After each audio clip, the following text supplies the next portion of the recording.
Greetings, fellow humans. Bad Mark here with another transmission from Metre Keyboards. And today we're going to be modding the KBM1800, which is also known as the James Donkey RS2. Now, there's been a couple of revisions of this model. I got one of the first ones directly from KBM, and don't get me wrong, this keyboard is actually, it's a pretty nice stock keyboard. I've got milky yellows with a black bottom in here.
We're going to go ahead and see what this keyboard can sound like. I'm going to be changing out the switches as well as the keycaps and opening her up and seeing what I can do on the inside that will at least make it sound different, hopefully better.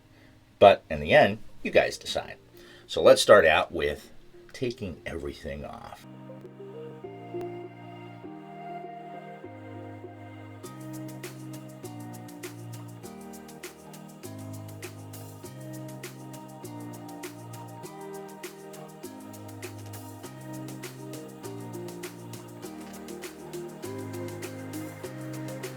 Alright, we've got all the switches out, as well as the keycaps, which, I mean, they're decent keycaps. There's nothing wrong with them. They are a bit on the thinner side, but they are double shot at the top.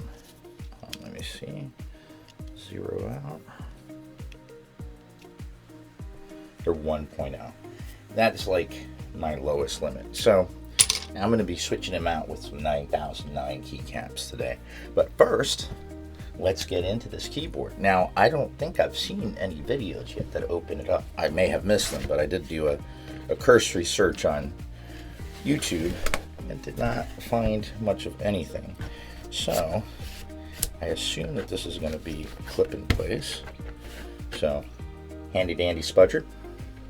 Sometimes these clips can be seen on the inside frame, but I don't see anything here. So I gotta try to keep the front open when I try to undo the back. See, I do see screws, but I don't know if they're for the plate and the PCB or if they're actually holding the case in place.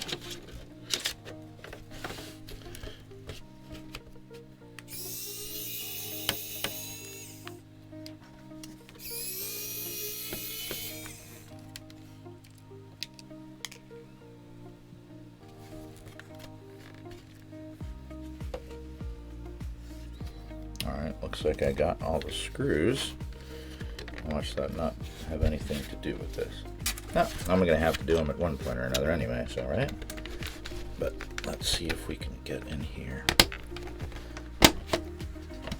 Oh, there we go. Now we're getting somewhere. We're cooking with Crisco. Alright. Oh, there we go. Alright. The knob is on its own daughter board, which I love. because that means, because this board does have a lot of flex. Ooh-wee. Looky here. Look at what we got. All right, so we've got a battery. We've got the daughter board for the connection as well as the switching.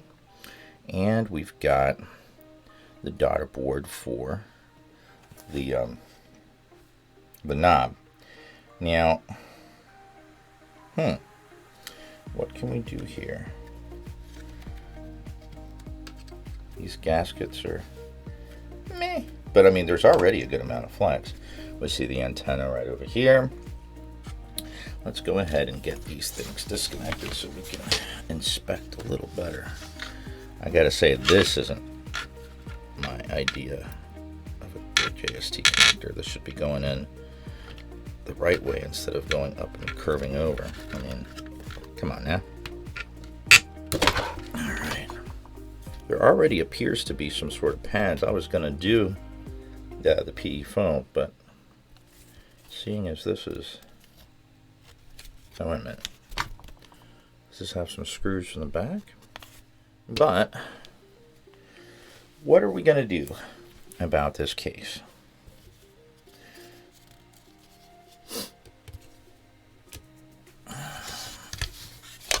And not that there was that much hollowness feeling in here, but all right, where does this gasket belong to? Maybe it goes right there. I have no idea. Or does it go right here? Doesn't fit there, but it does fit here, so that's where it's going. These are not the what I would call my favorite form of gaskets. All right, I think I'm kind of limited here. I think I can either do a silicone port, which could be a bit of a pain, seeing as there's so many screw holes down there. All right, after looking at my options, I think the best that I can do, I could do a silicone port, but then I'd have to be disassembling it even more. Although I could keep silicone out of here, I'm worried about those holes. So what I figured on doing, I mean, this did a really great job on the clim shift. So I think that I can get good performance out of this. So I'm just going to roughly cut me out a strip about the size that I need and then start putting it in. This is Sip and Fit by Contact Paper, I think, or the company that does contact drawer liners. Oh, did I miss it? Yep.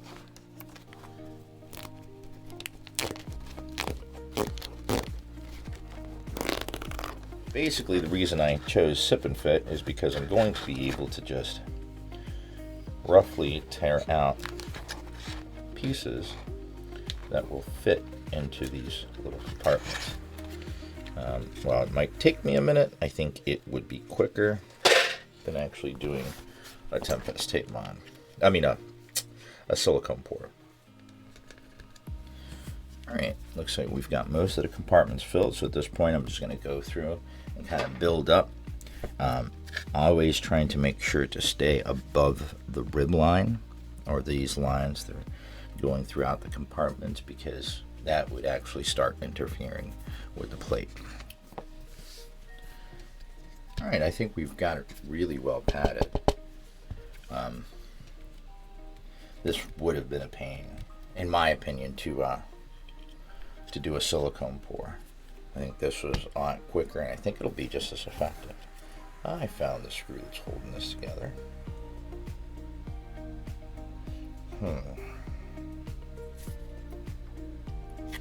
You know what? I think these pads are going to be enough, because I mean, trying to take these off, because it is adhered to the PCB, I think would be a lot more trouble than it's worth, and I don't think it'd be worth the payoff. So what I'm going to do is perform a tape mod, and then let's get to taping.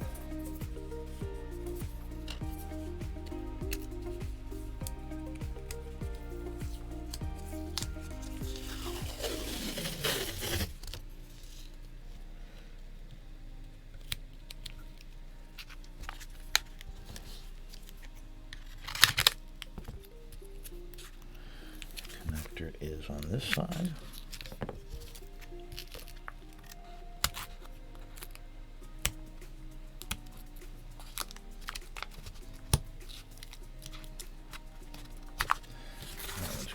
This side. So again, we just want to press down the tape right in front of the connector so that we don't have anything impeding its connection. So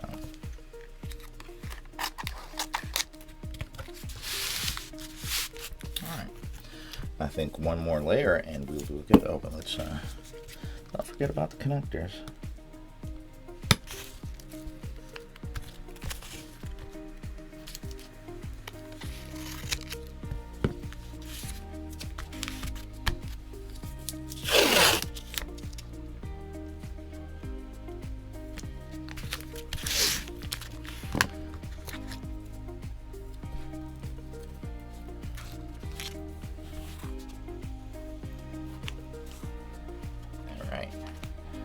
Looking good. Now I am going to just tune the stabilizer some. I don't think we need a plumber's mod, but I think a tape mod might help, and they could use a bit of, yeah, we'll give them a little bit of lube. I'm just going to go ahead and focus on the primary stabilizers for today. If this works and it sounds good, then I'll come back and do the numpad as well. But right now I'm going to cut out some pads.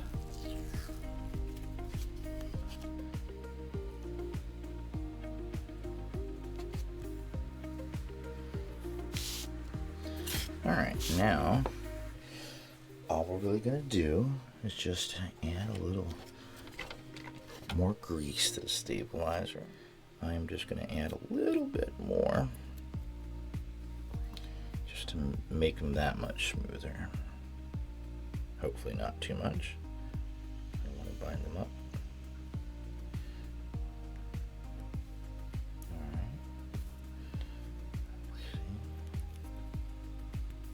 Yeah, I don't think they need plumber's tape. They actually have very nice tolerances.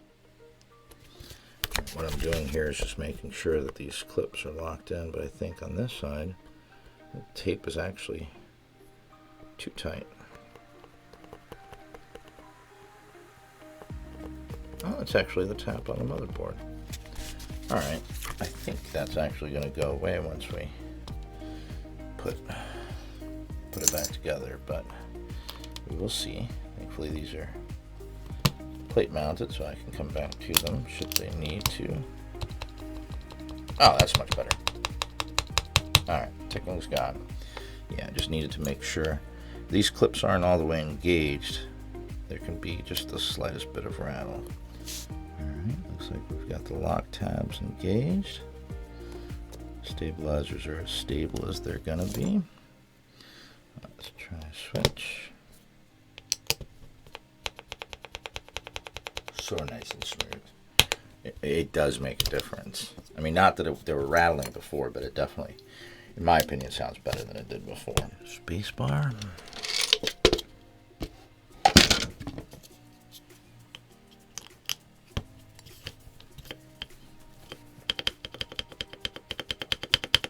Nice and smooth.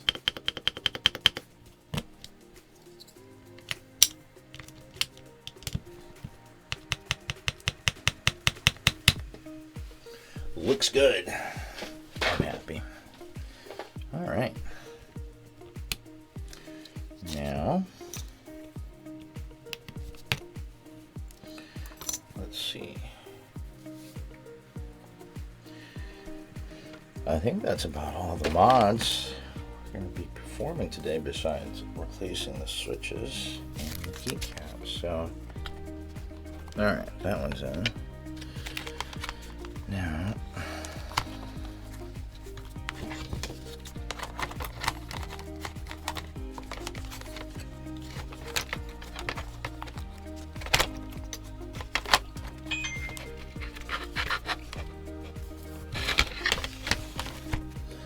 bit of a Tetris puzzle with this, but I think we got it. Alright, I think we've got enough.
Care about the whole north facing, south facing.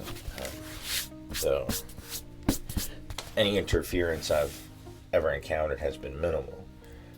Just to avoid having to put little pieces of paper inside of the stem, and because I have this set, it doesn't necessarily like it on the last keyboard I put it on, but I think it's going to work perfectly on this one. This is the Idobao 9000 noun keycap set in the MA profile. I'm going to go ahead and load them up real quick and then finish up and do the sound test.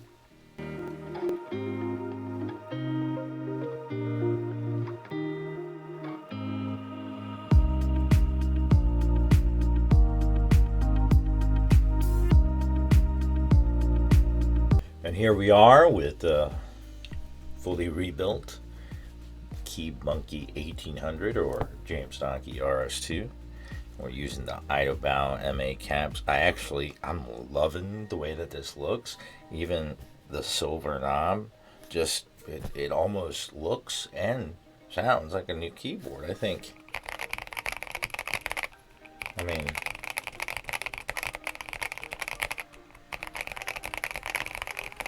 it's crunchy. I like it.